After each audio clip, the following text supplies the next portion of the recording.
Y vamos a darles la bienvenida al mundo de la programación neolingüística. Y vamos a presentar un seminario que es el seminario básico de programación neolingüística que le llamamos los patrones de la excelencia. En su origen, Grinder y Bandler, especialmente John Grinder, ahorita les platico un poquito cómo fue la relación entre ellos. John tenía una fascinación, John Grinder, uno de los dos co-creadores de la programación neolingüística, tenía una fascinación por la persona que tenía excelencia. Las personas eran excelentes. Y cuando se estableció la relación con Bandler, la pregunta que se hacían es, ¿a qué se debe que la gran mayoría de las universidades en el mundo están enfocadas en sacar o en generar profesionistas promedio? Fíjense lo que estoy diciendo. Casi todas las universidades del mundo están enfocadas en sacar gente promedio. Y no quiero decir mediocre en el sentido peyorativo, pero la palabra mediocre significa medio. Entonces, en un sentido estricto, están sacando gente mediocre, es decir, gente media. De ahí viene la palabra mediocre, de media. ¿Qué significa? Ustedes ven una generación de médicos egresados de cualquier universidad, TEC de Monterrey, la que quieran. ¿Cuántos de ellos se van a convertir en eminencias médicas? En verdaderos expertos, grandes gurúes de la medicina, escribir libros, ideas. Igual en una carrera como administración de empresas. Salen, no sé, 100 administradores de la carrera. ¿Cuántos de ellos van a hacer libros, a presentar propuestas, a hacer cosas que impacten en su carrera? Igual arquitectos, igual ingenieros. ¿Cuántos de ellos? Díganme un porcentaje de una generación que se va a convertir en una eminencia médica, o en una eminencia en ingeniería, o un arquitecto que va a recibir premios internacionales. ¿Y cuántos simplemente van a ser buenos arquitectos que van a tener su chambita, o doctores que van a trabajar en el hospital y demás, y van a tener una vida confortable porque son médicos, y ahí van a estar toda su vida, teniendo su consultorio, su consultita, ganando su dinero, trabajando en 2 o 3 hospitales. En el caso de un arquitecto, pues una obra aquí, otra obra acá, y tener su dinerito, al cabo de un tiempo poner una pequeña constructora. Y está bien, pero no se convierte en una eminencia. ¿Qué porcentaje creen ustedes de gente que sale de una generación que se van a convertir en eminencias? 1%. ¿Qué significa eso? Analicémoslo. Las universidades no están enfocadas en sacar genios, están enfocadas en sacar gente promedio. Qué interesante. Y la pregunta entonces que se hacían Grinder y Bandler es, ¿fueron a la misma escuela la eminencia médica y el promedio? ¿Tuvieron los mismos maestros? Más o menos las mismas circunstancias socioeconómicas. Gente, era de una familia promedio. ¿Cuál fue la diferencia? Es decir, si fue a la misma escuela, tuve los mismos maestros, más o menos mi circunstancia socioeconómica fue igual. ¿A qué se debe que alguien de esa generación se convirtió en una eminencia médica o en un arquitecto con premios y cosas así, y el resto son promedio? ¿Ustedes a qué creen que se debe eso? ¿Cuál es la razón?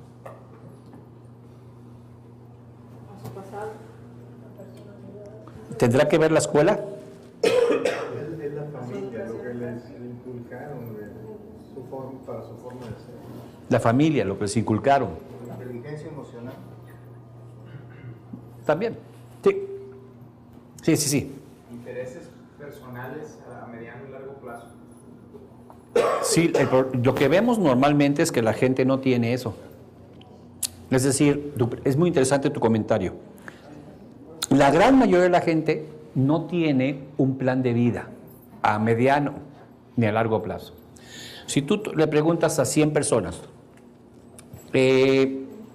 ¿cuál es tu plan de vida para los próximos 3 años? ¿A 5 años? ¿A 10? Normalmente te dice, ya quisiera saber dónde voy a estar cuando pase el próximo sexenio. Cuando el tal gobernador o tal candidato ya no sea mi compadre. Es impresionante. Entonces, ¿Cuál es la diferencia? Ustedes díganme. Y todo lo que han dicho es correcto, pero no lo han codificado. Están cerca, pero no lo han codificado, sí. ¿Una actitud positiva? ¿Una qué? Actitud positiva. Sí. El problema principal es que todo lo que han dicho es correcto. Sin embargo, es muy difícil de codificar. Es decir, actitud positiva. ¿Alguna vez han visto entrar a la señorita actitud positiva? ¿O alguna vez han visto llegar a... Ya llegó actitud positiva? Que pudiéramos definirla, que pudiéramos tener claramente enfocado qué es actitud positiva. Que es correcto, pero es subjetivo. Es decir, lo que para una persona es actitud positiva, para otra es diferente. Y para otra es diferente. Plan de vida. Lo que para una persona es plan de vida puede ser totalmente diferente de lo que es para otra. Entonces se convierte en una cosa subjetiva, es decir, sujeto a la perspectiva personal de cada quien, la historia y demás, de lo que significa ese punto. Y Grinder y Bandler lo que querían era una codificación general para todo el mundo. Y que todo el mundo, sea en China, sea en Francia, sea en Estados Unidos, sea en México, Argentina, Uruguay, se pueda manejar exactamente igual. ¿Cuál es la diferencia? ¿Qué hace la diferencia?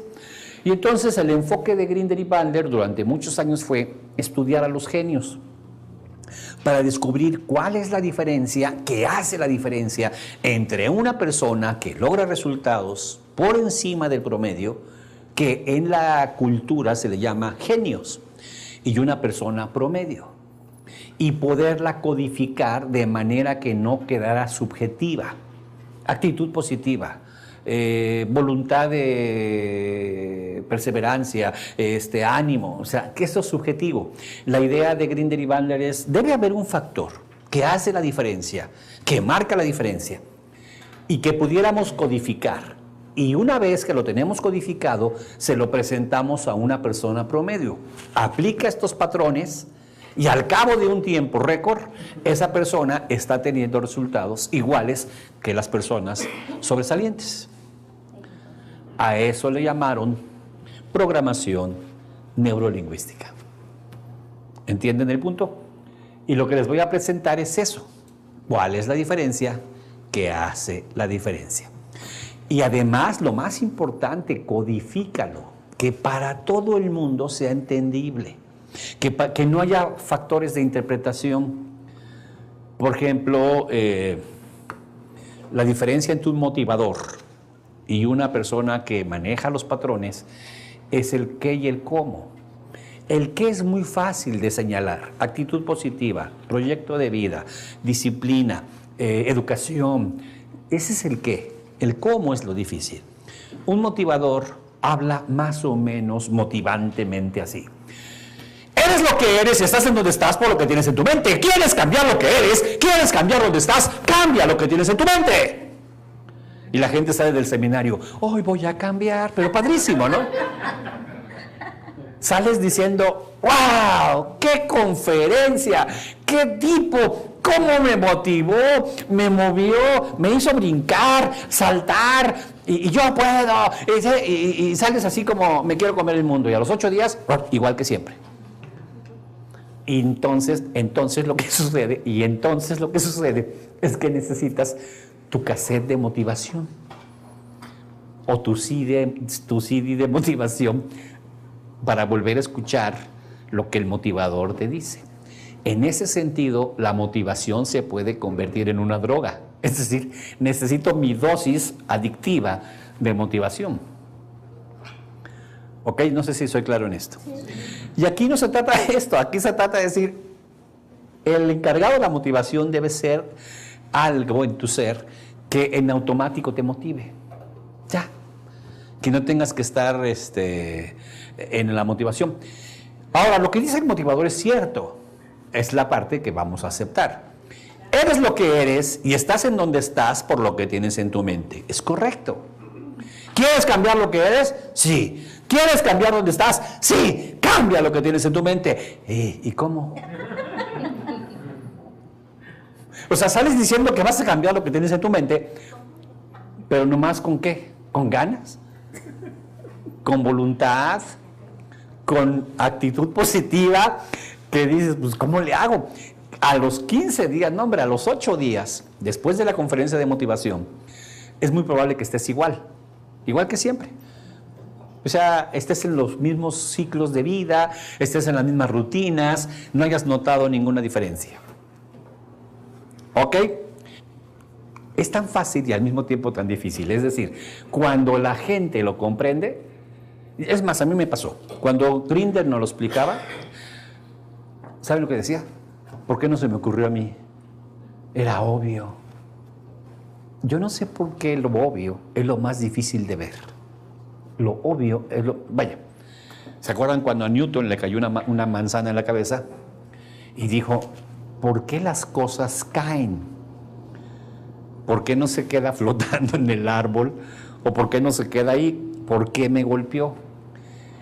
Era obvio que había una fuerza natural que estaba jalando los objetos hacia abajo, porque si avientas algo se regresa. Pero ¿cuántos años, siglos habían pasado de personas en el mundo que habían aventado una manzana y le había caído en la cabeza y que no se habían puesto a pensar que había un objeto, había una situación que jalaba esto? Lo obvio es lo más difícil de ver.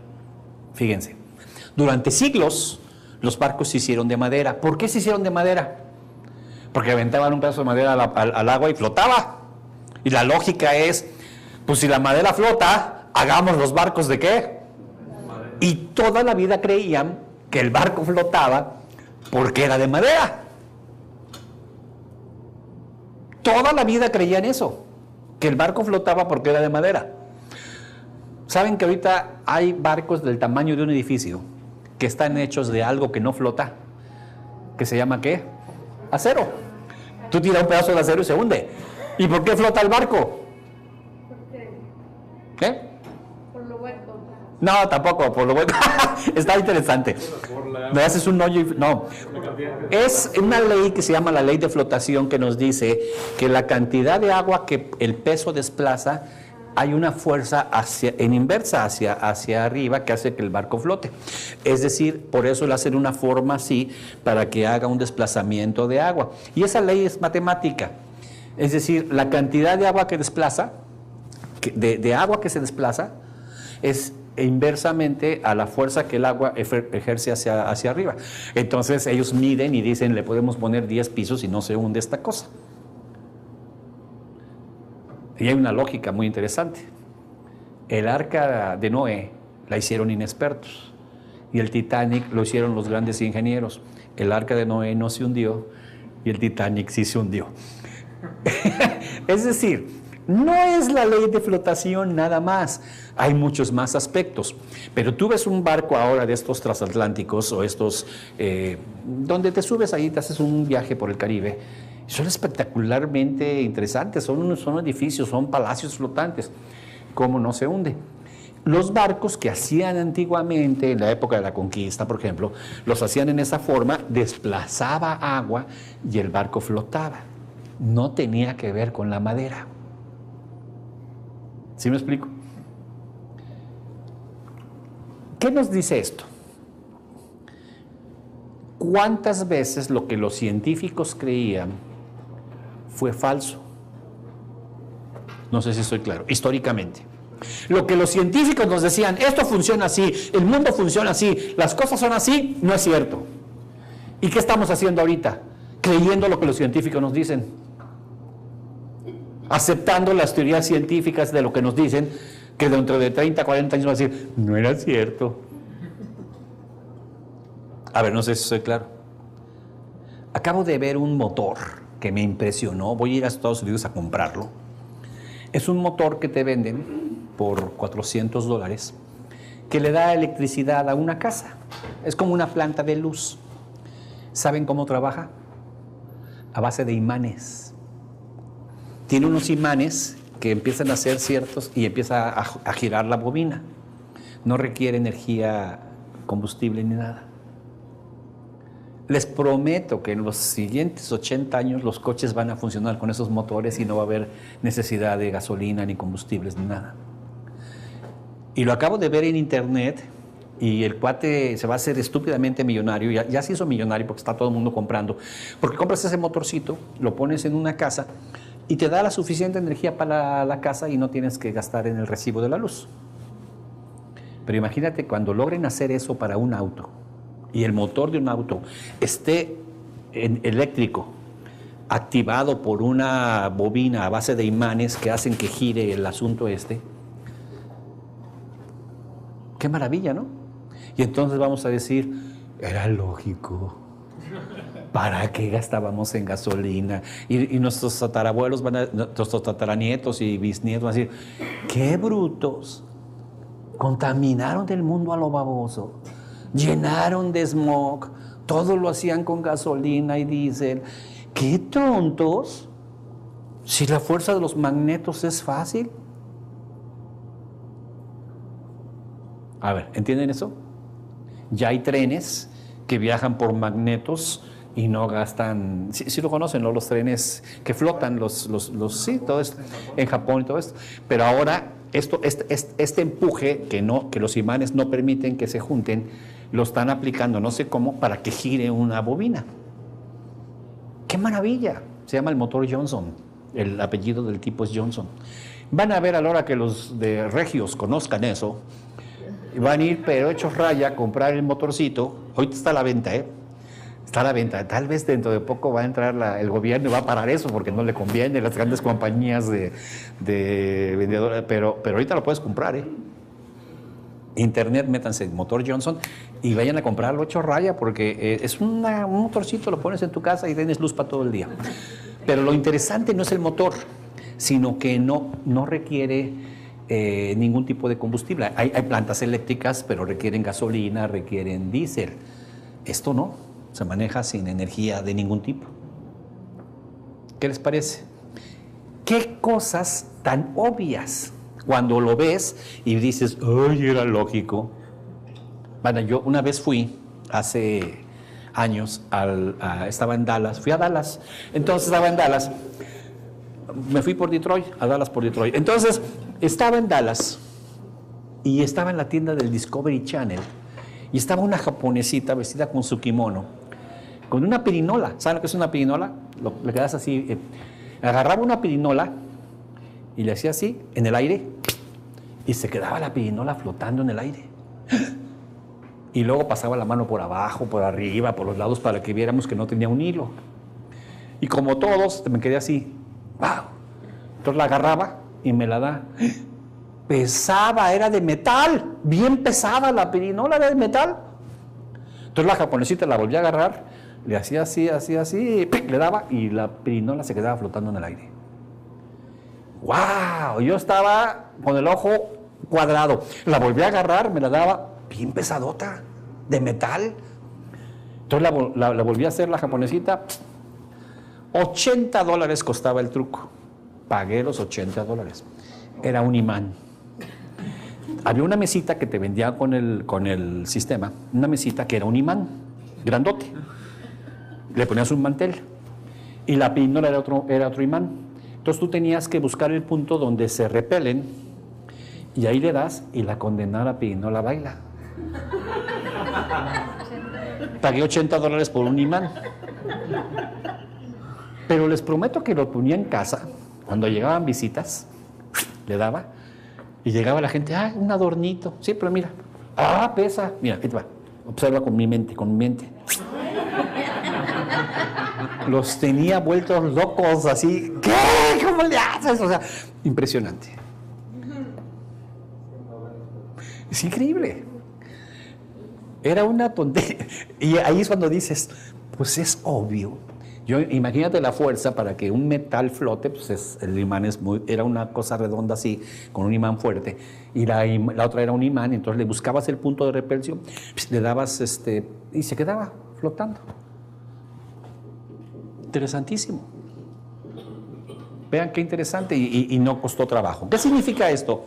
Que las cosas más difíciles son las obvias. Vamos a ver cómo es obvio lo que les voy a decir.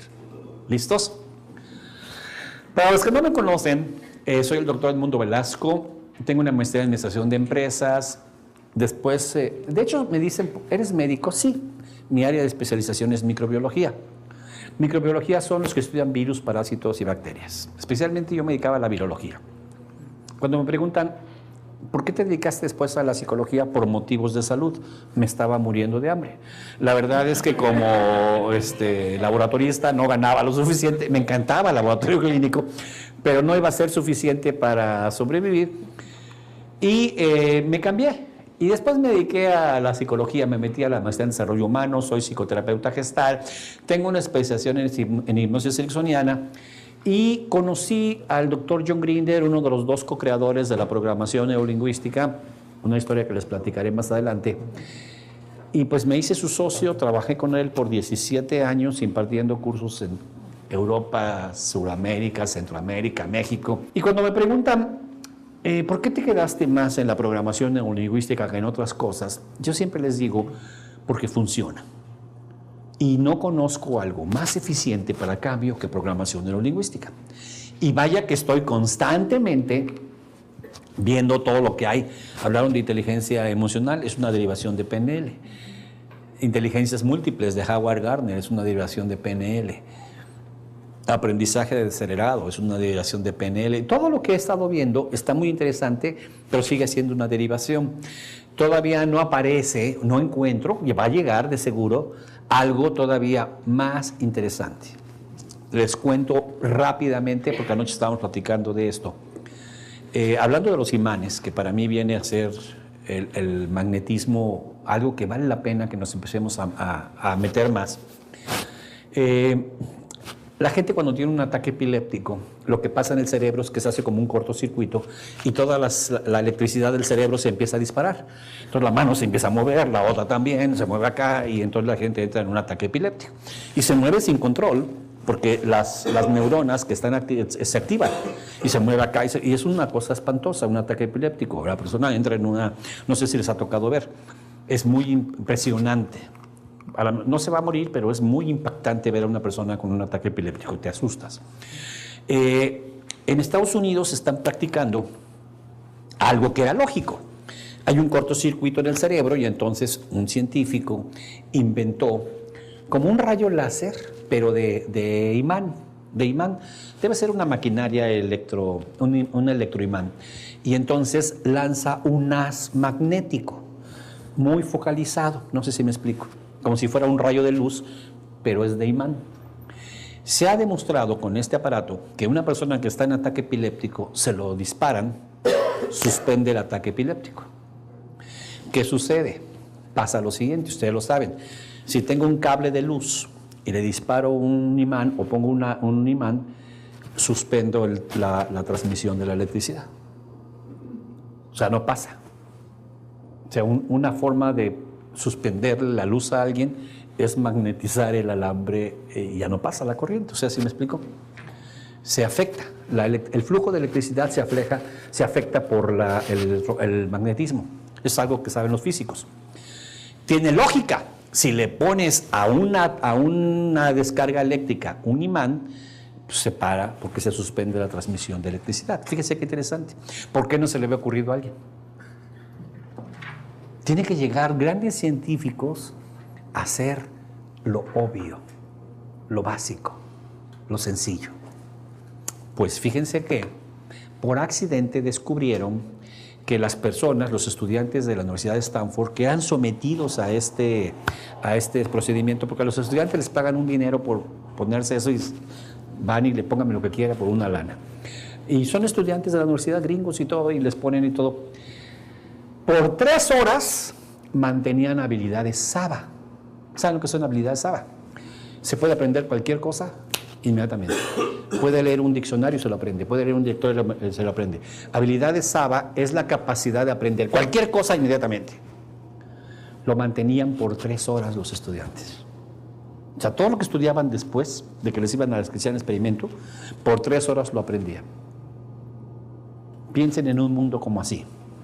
En un futuro puede haber un aparato portátil en donde voy a estudiar, me disparo una descarga electromagnética y todo lo que estudie queda grabado. Y van a decir los hombres de ese entonces 200 años más adelante. Pobres neandertales del siglo XX. Tenían que estudiar como babosos todo el día para aprender algo.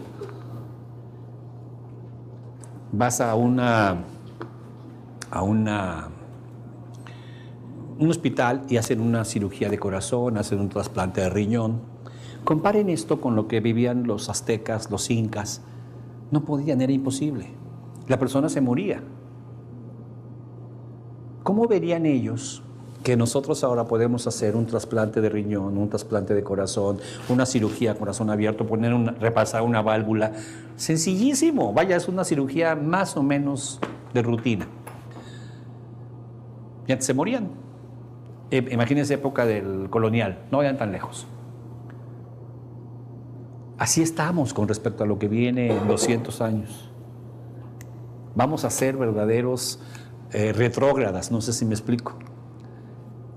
Con lo que va a pasar en 100 años, la velocidad es esta. Abusados. No hay todavía en este momento, pero va a surgir. Esto que le estoy platicando va a quitar todo, Se acaban los niños con lento aprendizaje, el déficit de atención, su imanazo y se acabó. Un imán, pues. Estoy pensando hipotéticamente. ¿Cuántas maravillas? ¿Ok? Bueno. Yo digo que hay dos formas de cambiar a una persona. La primera y más fácil es cambiarla por otra. ¿Ok? Sobre todo si es el esposo o la esposa, es lo más fácil, ¿no? Hay dos formas para cambiar a una persona. La primera es más fácil, cambiarla por otra. Y es lo que hace la gente normalmente. Y cuando esa tampoco le satisface, ¿qué creen que hace? Por otra. Por otra. Claro. Esa es la más fácil, pero es un poquito complicada, no se la recomiendo. A veces sale peor el caldo que las albóndigas y la gente dice, mejor me regreso por la que tenía, más vale malo conocido que bueno por conocer. La que me gusta más es esta. Hay que sensibilizarla al cambio. Como les estoy platicando, estos ejemplos del imán y todo esto son cambia tu mentalidad, métete a las cosas que puedes decir, ¿cómo le hago? Salte del esquema radical, científico, entre comillas. Yo le digo la deformación, y fíjense bien, deformación académica que te hicieron en la escuela. Todos éramos genios hasta que llegamos a la escuela. Todos éramos genios cuando niños hasta que nos desgraciaron cuando entramos a la primaria. Nos quitaron los genios, nos hicieron normales, promedio. Pero un niño no tiene problemas para aprender nada. ¿Por qué el escuincle aprende inglés, francés, así? Porque no tiene límites. Llegamos a la escuela y nos hicieron normales. ¿Ok? Y si hiciste una maestría o dos, todavía eres más radicalmente cerrado. Solo a lo que te enseñaron. No te puedes salir de ahí. ¿Sí me explico? ¿Está interesante? Bueno, este es el ejemplo que vamos a presentar ahora. Entonces, verdaderamente, dense la oportunidad de aplicar el cambio en su vida. Lo que les voy a presentar es una forma totalmente diferente y nueva de ver la mente, el aprendizaje, la superación, las enfermedades, la comunicación. Dense la oportunidad de sensibilizarse al cambio, porque si no, los van a cambiar por otro o por otra. No es broma. Los van a cambiar por otro o por otra. Y hablo de la empresa, no solamente de la pareja. O te metes al cambio, o va a haber otro gerente, o va a haber otro en tu lugar, o sea, va a haber otra persona. Vas a cambiar. ¿Qué haces como gerente de ventas cuando no te funciona un vendedor? De que lloren en tu casa, que lloren en la mía. ¿No es cierto? ¿Sabes qué? A mí me están pidiendo ventas. Tú no funcionas, adiós, papá. Vamos con uno que funcione. O sea, el mundo es así. Entonces, sensibilizarte al cambio es de las cosas más difíciles, porque la palabra cambio da miedo. La palabra cambio asusta. Dejar de pensar lo que siempre he pensado. Sí. Simplemente es increíble que hay gente que cree que somos los únicos seres en el universo y que es imposible que un ovni aparezca. como si fuéramos los únicos. Es impresionante, es increíble. Por supuesto, son millones de millones, trillones de trillones de planetas en el universo, solo en este universo, que tienen las mismas condiciones que la Tierra, la cercanía a un sol, a una estrella, no, hombre. Nada más que pueden llevar 5,000, 10,000 años de avance ellos con respecto a nosotros. Es una tecnología de algo que funcione sin motor y todo, pues claro que sí. O sea, no sé por qué no nos sensibilizamos al cambio. Miren, la metáfora que utilizo para explicar la dificultad que existe para el cambio es una metáfora que pertenece a los paradigmas. Yo conocí esta metáfora precisamente en el TEC de Monterrey, cuando nos hablaban de los paradigmas. Paradigma es precisamente eso que les decía, de que los barcos flotan porque son de madera. Y lo creen durante años. Paradigma es decir, la Tierra es plana. Y durante siglos se creyó eso. Paradigma es, la Tierra es el centro del universo. Y durante siglos se creyó. Todavía cuando Galileo dijo, no es cierto, lo querían que viviera la cicuta, o sea, morir envenenado porque estaba siendo blasfemo. Si Dios habría creado, según el Génesis, la Tierra es el centro del universo. Ahorita con la que sabemos ya de astronomía, sabemos que la Tierra para nada es el centro del universo. Es más, estamos en la orilla del universo. No estamos ni siquiera cercanos al centro. ¿Qué les parece? El ejemplo del paradigma, para entrar en el tema, porque es un tema apasionante, es un hombre que compra su carro del año y típico se va a la carretera a probarlo. Ya sabes, carro nuevo, o sea, una caladita a la carretera. Escogió una carretera de doble carril. Como no venían coches del otro lado, este hombre aprovechó para probar la maniobrabilidad de su auto y le daba para acá. ¿Han visto los pilotos de carreras antes de la carrera que lo hacen así? Para las llantas, todo. Este cuate venía para acá y viene para acá, probando qué tanto el carro daba o no daba, se paraba, le aceleraba y venía así, haciendo las famosas S's. A lo lejos de la carretera sale un auto, pero como este hombre vio lejos el auto todavía, ha hecho 3, 4 más. Cuando ya vio que el auto estaba cerca, se metió a su carril derecho, no hubo una maniobra peligrosa. Sin embargo, el auto que salió de la carretera, de la curva, venía manejado por una mujer. Y cuando se cruzan, la mujer le grita, ¡puerco! Y él piensa, como todas las mujeres, primero ataca y luego averigua. No soy un puerco para manejar, vengo probando la maniobrabilidad de mi carro. ¿Por qué la mujer siempre ataca? Ha de pensar que soy un borracho, que me vengo durmiendo, que vengo mal. Voltea y le grita, ¡vaca desgraciada! Todavía iba diciéndole cosas a la mujer cuando la entraba en la curva, había un puerco atravesado en mitad de la carretera y choca. ¿Qué le gritó la mujer cuando le gritó puerco? ¿Y qué entendió él? ¿Cuál es la razón? Ese es un paradigma. Entonces, está interesante ese paradigma. Entonces, déjame nada más aquí. Lo interesante es lo siguiente. La velocidad de respuesta de nuestro cerebro es estímulos eléctricos. Hay una diferencia entre la velocidad de la luz y la velocidad de la electricidad, pero para fines del ejemplo es muy similar, por lo que les voy a explicar. Porque puede haber un físico que me diga, no, la velocidad de la electricidad es diferente a la velocidad de la luz. Es decir, la luz es la velocidad del sol, por ejemplo, una luminosidad. Y la otra es la corriente eléctrica, para que me entiendan.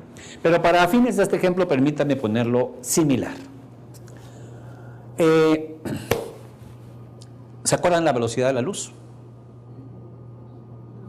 La velocidad, según los físicos, 300,000 kilómetros por segundo.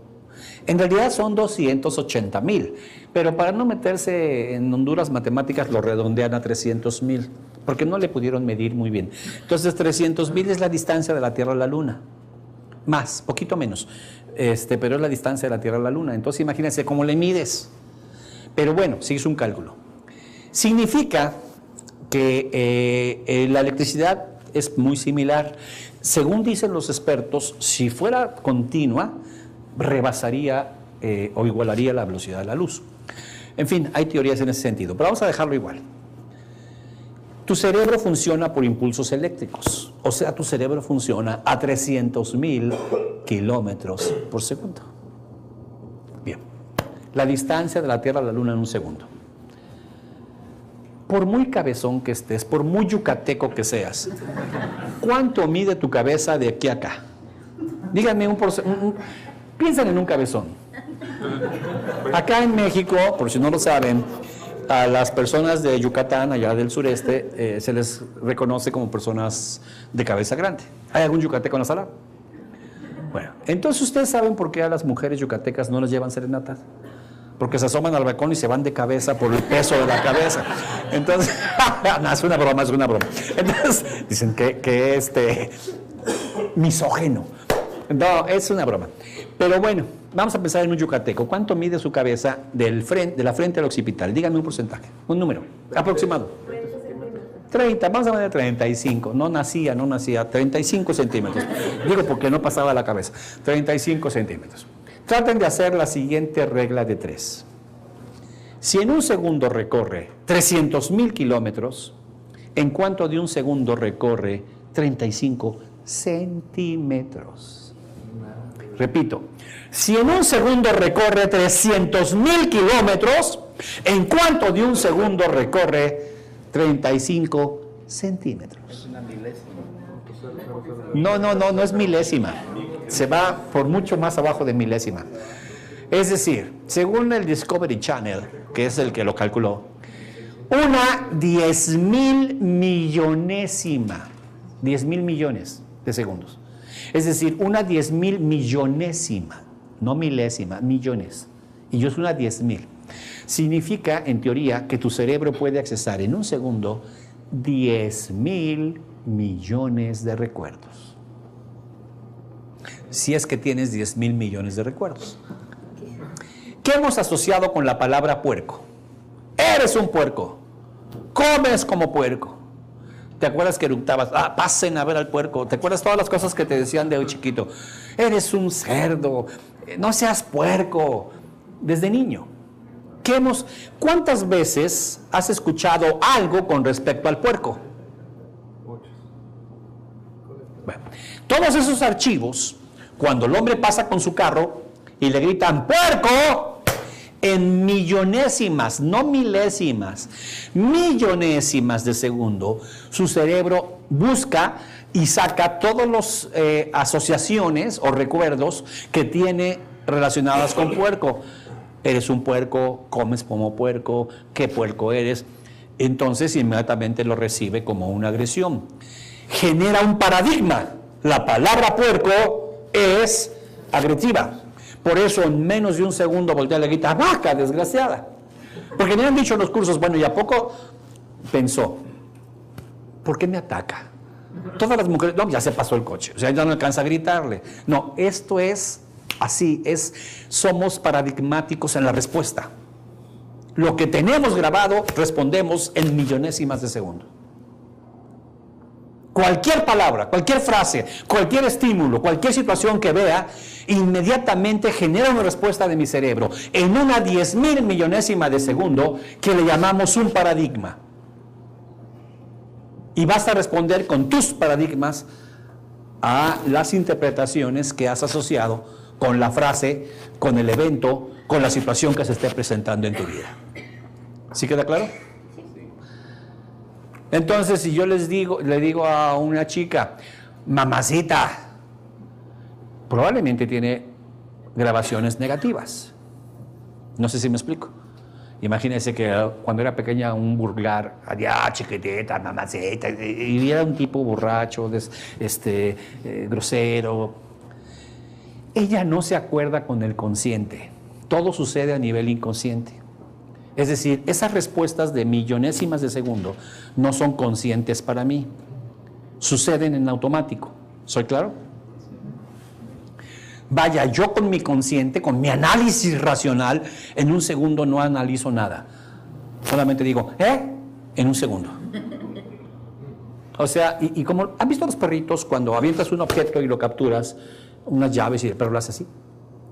O cuando le haces un sonido y no entiende, le hace así. El ser humano es igual. Cuando no entiende algo le hace así, pero le agrega, ¿eh? Entonces, chéquenlo. El ser humano dice, ¿qué? Y mueve la cabeza. O sea, tiene lenguaje. Pero dice, chequen. ¿Hiciste la tarea? No la hizo. O sea, ¿de dónde vienes?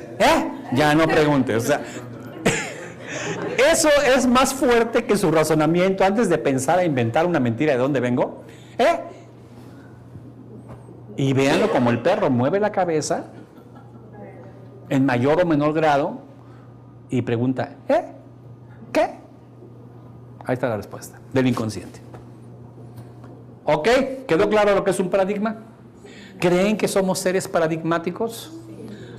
Y algunas personas tuvieron unos familiares, mamá, escuela, ahora sí, que les dijeron cosas que les han creado unos archivos más o menos buena onda. ¿Pero creen que esto es común? Hay una frase que les voy a decir ahorita, y ojo, con mucho respeto a las mamás. Madre solo hay una, afortunadamente. Con una tienes para traumarte, con dos te mueres, ¿ok? ¿Y por qué dices, si al papá, por qué no lo friegas? Porque el papá no cuenta. ¿Ustedes han visto que una mentada de padre no duele?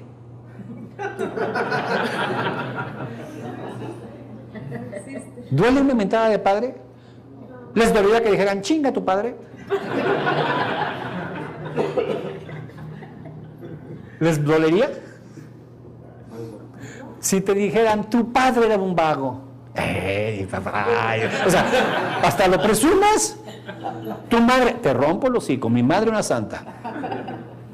Todas las culturas y todas las corrientes psicológicas le dan un valor a la mamá muy por encima del valor del papá. La influencia que una mamá tiene sobre los hijos supera, bajo protesta oficial de los padres, supera por mucho a la influencia que un papá pudiera tener sobre los hijos.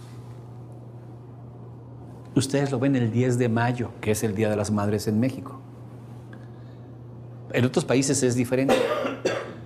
¿Qué pasa el 10 de mayo? No hay restaurantes, no hay flores, no hay tríos, no hay mariachis. ¿Han visto el 10 de mayo cómo se pone en México? ¿Y ya han visto cómo se pone el Día del Padre? ¿Cuándo es? Es variable. Y tiene que ser un domingo. No vamos a parar en México por el papá. Pero si el Día de la Madre es lunes, martes, miércoles, no cambia. Se para México por la mamá. ¿Entienden eso? Y todos están, mi madre, ese ser que me dio la vida. Y el papá, vamos a invitar al viejo a comer el domingo, ¿no? Pues para que... ¿Sí? ¿Hay papás en la sala? ¿Estoy mintiendo? Pero el Día de la Madre es como sagrado. Transfiéranlo a cuestiones religiosas. ¿Quién es la figura que es importante? Jesucristo. No hay una iglesia que no esté dedicada a una virgen. Y las vírgenes, la mujer, la mamá, es más famosa que Jesucristo. ¿Qué pasa el 12 de diciembre en México? ¿Cómo se pone la Basílica de Guadalupe? Que es la mamá. La madre de México. Que no es diferente a lo que pasa en la Catedral de Notre Dame en Francia, o Fátima, o lo que ustedes quieran. Esto es impresionante lo que les estoy diciendo. Tiene más fuerza la mamá que el propio Jesucito. O sea, la mamá de Jesús es más picuda que Jesús. Le somos más, ¿cómo le llamaríamos? Fervorosos, más... pero gruesísimo. ¿Qué les parece? ¿Estoy mintiendo? Si la iglesia está a las vírgenes, la Virgen, en México, por ejemplo, la Virgen de Guadalupe, la Virgen de Zapopan, la Virgen de San Juan de los Lagos, la Virgen, y por ahí hay el Señor de los Milagros, pero raro por ahí está el Cristo negro, hasta nadie lo conoce. ¿Entienden esto? Es un paradigma. Tiene sus razones psicológicas. La madre da vida, o sea, tiene toda una explicación. Pero esto está muy fuerte. Ahora vamos a ver si es cierto y por qué digo de la madre.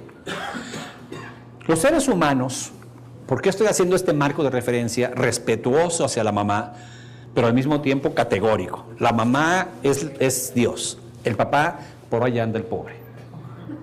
La mamá es la Virgen, para que me entiendas. Yo les pregunto, ¿quién de ustedes metería las manos al fuego de que su papá nunca engañó a su mamá? ¡Ay, te vas a quemar! Entonces, sí, pero está bien que lo crea. Entonces, sí. Pero ahora les pregunto, ¿quién de ustedes metería las manos al fuego que su mamá nunca le puso el cuerno a su papá? ¡Todos! No puede ser, el papá no tiene confianza, ni de los hijos. Pero la mamá, ¿ni de quién? Ni vergüenza. En cambio la mamá, como tu mamá dirías, ¿cómo crees que mi mamá se fue a acostar con otro? No, mi mamá es un ejemplo, una santa. Sí, está cañón. Imagínate el paradigma que tenemos con mamá. ¿Quién creen que va a influir más psicológicamente e instalar los programas positivos o negativos en una persona? ¿Entienden la frase? Madre solo hay una, afortunadamente. ¿Ok? Es que, pues sí, vamos a ver por qué. Déjame poner un ejemplo de cómo se trauma, cómo se programa. Un animal se trauma, se programa por condicionamiento. El niño también. Somos seres vivos. Déjame poner un ejemplo de un ser vivo, cómo hace sus programaciones, sus archivos neuronales y cómo se programa. Los elefantes en la naturaleza son animales caminadores. Ustedes han visto ejemplos del Discovery Channel, Animal Planet, cómo el elefante va caminando siempre. Normalmente, ¿saben a quién siguen? A una elefanta. No falló. Fíjense, a la elefanta que se llama matriarca, no al elefante jefe, a la elefanta. Y esa es la jefa de todos. Y es la que va marcando para dónde. No el líder, es el elefante. Entonces, ahí van los elefantes siguiendo a la elefanta. Más o menos avientan 20, 30, 50 kilómetros diarios. No son territoriales, como por ejemplo un tigre, un león, que tiene una zona y aquí no se metan. No, el elefante no tiene zona y va para donde se le antoje. Y no tiene un área. Pero ¿qué tienen que hacer en un circo para evitar que el elefante tenga la maldita costumbre de caminar? ¿Quién va a sacar a pasear al elefante todos los días en el circo a 20 kilómetros por todo Monterrey? Y además, ¿lo van a dejar? Cuando el elefante es bebé, se llama destete, lo separan de su mamá. Le amarran la pata trasera derecha, siempre la derecha. Y clavan una estaca al piso y ahí lo dejan anclado. Fíjense qué interesante. El elefante bebé quiere jalar y quiere regresarse con su mamá y no puede tumbar la estaca. Jala y no puede. Y jala y no puede. Y pone a la mamá a una distancia donde el elefantito la pueda oler o quizás ver para que todavía haga más intentos de estar jalando. Después de unos días, porque esto lo amarran con un mecate, con una soga. Después de unos días, la piel del elefante es todavía no es muy fuerte, la soga le va haciendo una llaga, le va haciendo una lesión en su patita por estar jalando. Entonces ahora no solamente no puede, sino si jala, ¡ouch!, le duele. Y lo deja de intentar. 2, 3 semanas. Ustedes han visto un elefante grande en un circo, en un zoológico, tiene una cadena tirada al piso. Pero cuando el elefante siente la cadena, el grillete, solamente hace este balanceo. No sé si lo han visto. Como un recuerdo de cuando intentaba ir con su mamá y no podía. Y mientras sienta la cadena, no va a caminar. Y fíjense, mueve la pata, pero sigue haciendo el movimiento. A lo mejor se desplaza por movimiento de una pata, pero sigue haciendo esto. Para que el elefante camine, tiene que quitar este proceso. Ojo. 2 semanas fue suficiente para quitar el instinto caminador del elefante que viene desde los mamuts. ¿Cuántas semanas le metió mano a tu cerebro tu mamá primero? Luego tus maestros de primaria, secundaria, preparatoria, universidad. Y mira, estás en un curso para que te alivien. O sea, ahí está. ¿Cuántas cosas no tienes ahí que estás así? Fíjense, si un animal como el elefante rompe el programa instintivo de caminar, imagínate un ser humano, su programa instintivo de tener éxito, de ir por sus metas, de lograr lo que quiere. Y vamos a hablar de niños. Para esto me voy a un ejemplo con un animal más primitivo como el tiburón, porque luego me dicen, es que el elefante tiene muy buena memoria. Y se acuerda, sí saben que el elefante tiene buena memoria. Bueno, se dice que tiene buena memoria. Nunca se le ha preguntado oficialmente a un elefante, pero sabe, recuerda el camino por donde se vino, sabe dónde hay agua. O sea, tiene una capacidad de recordar cosas. No creo que el tiburón tenga un proceso racional. ¿Lo muerdo o no lo muerdo? Si lo muerdo, luego me van a arponear. No sé si me explico. ¿Creen que tenga un proceso racional de la estoy regando por morder a este buceador aquí, luego van a venir a matarme? Es instintivo. ¿Pueden programar a un tiburón? Sí. Como programan a los niños. Cualquier parecido con la realidad es mera coincidencia. Cuando el tiburón es niño, se le llama cazón.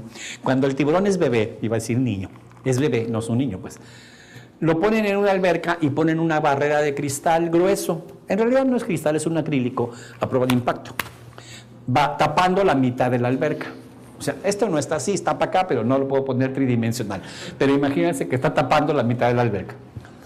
Ustedes saben que el tiburón tiene que estar nadando siempre porque cuando el agua pasa por aquí es como respira. Entonces no puede parar de nadar. Entonces está desplazándose, respirando. No ve el cristal porque es transparente y directo a la velocidad que va nadando, sópilas contra el cristal ¿Qué les parece?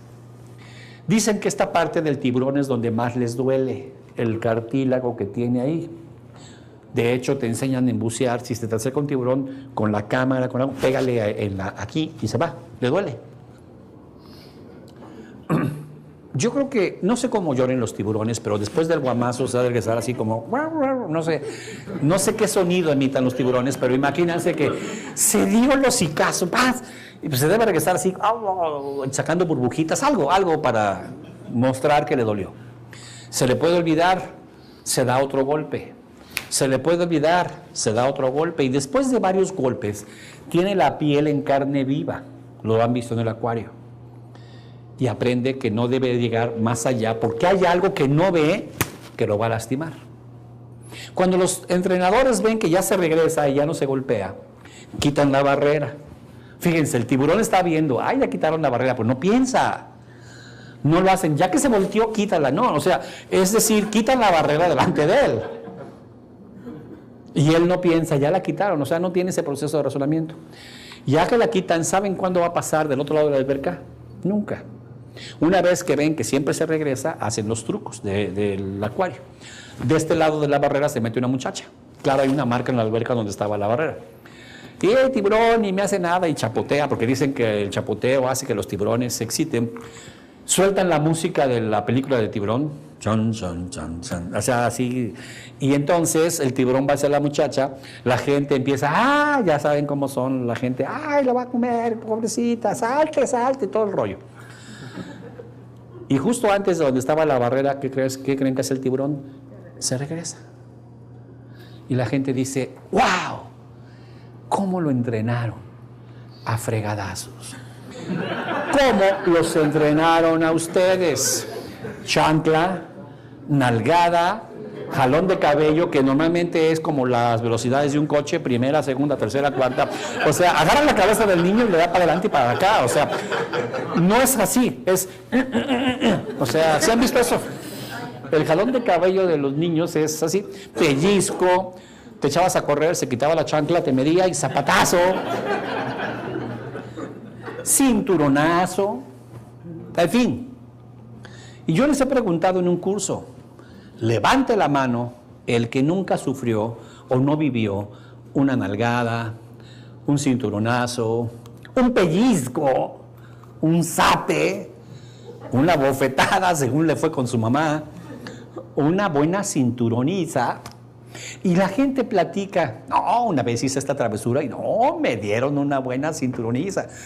Una nalguiza de nalgadas que me pusieron, pero me dejaron que no podía sentar. ¿Se acuerdan de eso?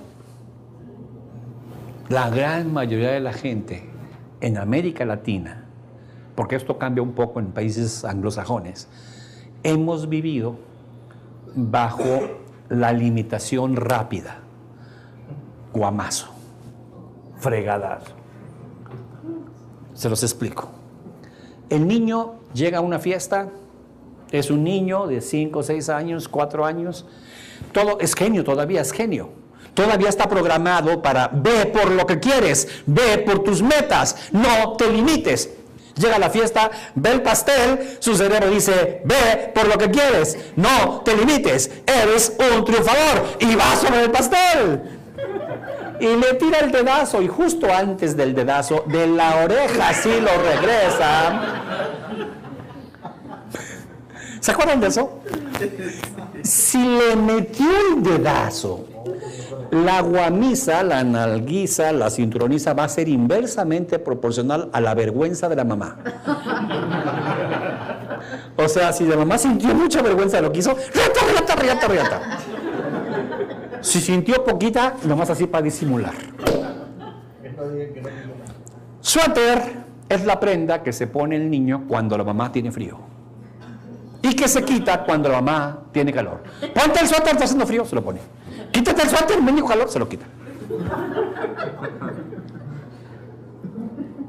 ¿Saben de lo que estoy hablando? No, madre, solo hay una. Como si la mamá tuviera el termostato del niño. La comida es asunto de la mamá. Cómete todas tus verduras, cómete todo. Cuando a veces le encargan o el papá está ahí en la casa comiendo, ya no quiero, dámelo.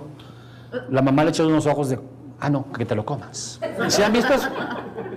¿Ustedes creen que el papá se preocupa porque no coma? Ya no quiero, pues ahí déjalo. ¿Saben? Y la mamá, no, que te lo comas, que te lo comas. ¿Quién tiene todo ese control? La mamá. El papá está en otro mundo. No trae el rollo de que tiene que comer sano, verduras y todo. No, hombre, dale chocolates y pastel y ya, hombre. Con gansitos y pingüinos crece. O sea, el papá no tiene, son golosinas, no tiene, ¿qué será? ¿No piensa? ¿No piensa el papá o qué? Qué interesante, ¿no? Ya no quieres, échamelo. Y se lo come él. O sea, no tiene mayor problema. Entonces, le dan al niño. Me preguntan en los cursos, ¿entonces hay que dejarlo que tome el pastel? Claro que no. No es los límites, es la forma como pones límites. Ven acá, ven. ¿Qué pasó? Mira, el pastel es de Juanito. No le podemos pescar. Vamos a hacer una cosa. Vamos a ponernos bien abusados. Además, agarramos de una vez nuestro plato y cuando sea la hora de pastel, nos ponemos en primera fila para que nos toque el pedazo más grande. Entonces, haces que el niño tenga el deseo de la meta con límites. El problema no son los límites, el problema es la forma de poner los límites. ¿Estamos de acuerdo? Entonces, cada vez que nos ha pasado, llevas a tu niño a Gigante, Soriana, los centros comerciales, y el niño agarra un juguete. ¡Quiero el juguete! Y la mamá, deja eso ahí. ¡Quiero el juguete! ¡Que dejes ahí! ¡Quiero el juguete! ¡Sape! Deja eso ahí. Pídeselo a tu papá, porque los culpables somos los papás. Si él dice que te lo compremos, te lo compramos. O sea, el papá le echa la culpa. O para tu cumpleaños, o para Navidad, o para Santo Reyes. Fíjense, el niño está programado que hasta que pase algo, Navidad, Santo Reyes, cumpleaños, yo debo tener algo. Sale del TEC de Monterrey, egresado con honores, y le hace así, tiene miedo, pavor a pedir trabajo, a presentar proyectos. ¿Y saben quién lo motiva ahora? Su mamá. casi lo empuja. Ve a pedir trabajo, mijito, eres egresado del TEC. Espérate, mamá, no me toca, no es mi cumpleaños, no son Santos Reyes, no es Navidad. Si toda la vida, cada vez que quería hacer algo, mamita, me pusiste límites, ¿tú crees que ahora, con la maravillosa información que recibí en la universidad, voy a cambiar mi vida? Es información muy buena, no estoy diciendo que no. Pero ¿quién quita los programas limitantes que están ahí? ¿Quién quita esto o esto?